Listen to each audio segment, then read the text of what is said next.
Madame Cook, vous êtes directrice de l'Agence européenne des médicaments et c'est vous qui avez autorisé les vaccins Covid de Pfizer et des autres. Vous avez donc joué un rôle central, moi je dirais crucial, dans la stratégie vaccinale imposée par la Commission.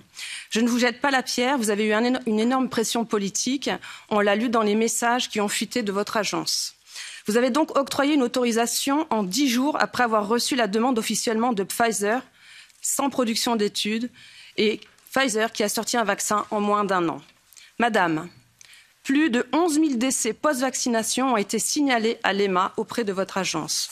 Ici, un des rapports. Dernier, d'ailleurs, que je salue, parce que malheureusement, vous avez encore changé votre site Internet et on n'arrive plus à avoir accédé à ces statistiques.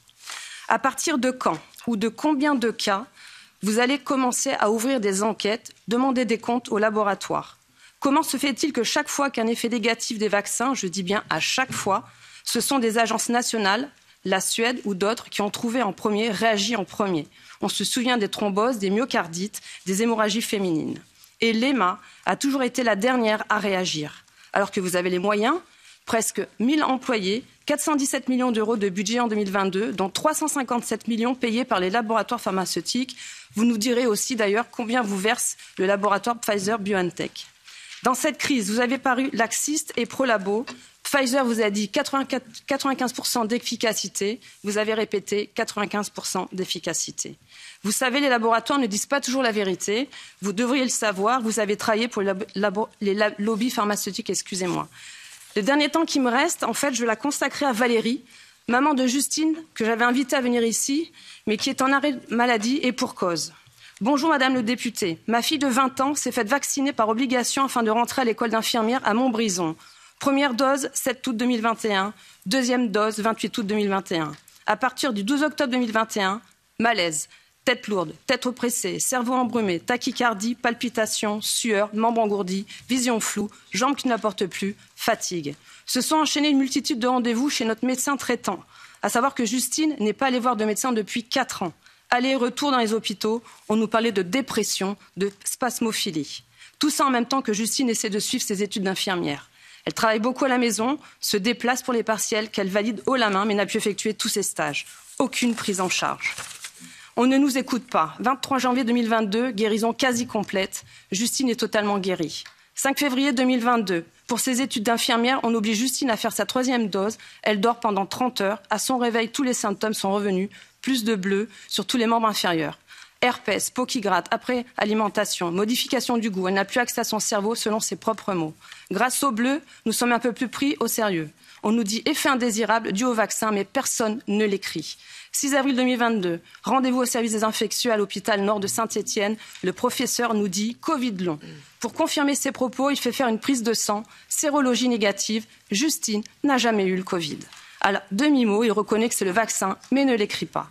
Il nous envoie au centre de rééducation par le sport pour les Covid longs. Nous rencontrons un professeur qui lui a fait passer à ma fille. Je sais que vous allez vous couper, mais madame, non, je ne vais pas te couper. Est en train de nous regarder. Et c'est important, parce que ces témoignages qu'on reçoit... Parler un peu plus lentement pour la traduction, s'il vous plaît. Et oui, on a plus de 3 minutes, donc il est nécessaire. Je vous remercie, madame la présidente.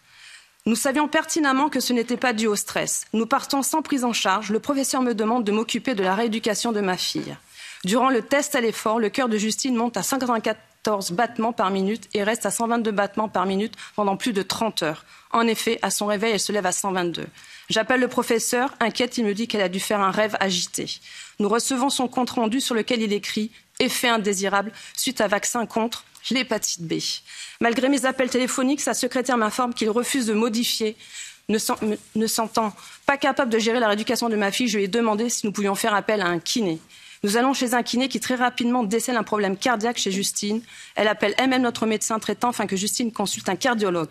Fin juillet, Justine voit un cardiologue qui observe des dysfonctionnements sans pouvoir les expliquer. Aucune prise en charge. 20 octobre 2022, rendez-vous avec le docteur Cozon qui, après de multiples examens et prises de sang, nous informe que le vaccin a déclenché une encéphalopathie myalgique avec fibromyalgie incomplète. Il préconise de changer aussi son alimentation. Au deuxième jour de son stage, Justine est rentrée épuisée, courbaturée et le corps entièrement raide. C'est un énième effet indésirable de la vaccination. En effet, de nombreuses femmes en Covid long ont ces effets lors de ces règles. C'est important d'écouter jusqu'au bout. Parce que ce que je regrette, c'est que l'EMA passe son temps tous les jours à répertorier des cas. Et ça, ce sont des vrais cas. Et vous n'avez qu'une partie de la face émergée de l'iceberg, parce que 10% font cet effort d'envoyer leurs témoignages. Et ce que je regrette, c'est qu'à ce jour, vous répertoriez dans ces beaux documents et que c'est classé et que c'est terminé. Vous ne prenez pas en compte ces cas parce que vous l'avez encore dit en début de séance que le vaccin est sûr et efficace. Non, madame, le vaccin n'est pas sûr et efficace. Vous passez votre temps à répertorier. Il y a déjà des gens qui passent leur temps à écrire, ça prend du temps. Des gens qui passent leur temps à nous appeler. Et je vous invite, pour conclure, je vois que l'Union européenne veut mettre en place un numéro vert d'accès à des SOS. C'est bien. Moi, je demande à ce qu'il y ait un appel téléphonique aussi directement dans votre agence et que vous preniez en considération toutes ces malaises, toutes ces demandes, parce qu'il y a des vies derrière ces numéros d'appel, il y a des vies derrière ces lettres. Sorry to learn about the 15-year-old girl who's suffering all these problems, but it's very difficult for me to comment on an individual patient experience.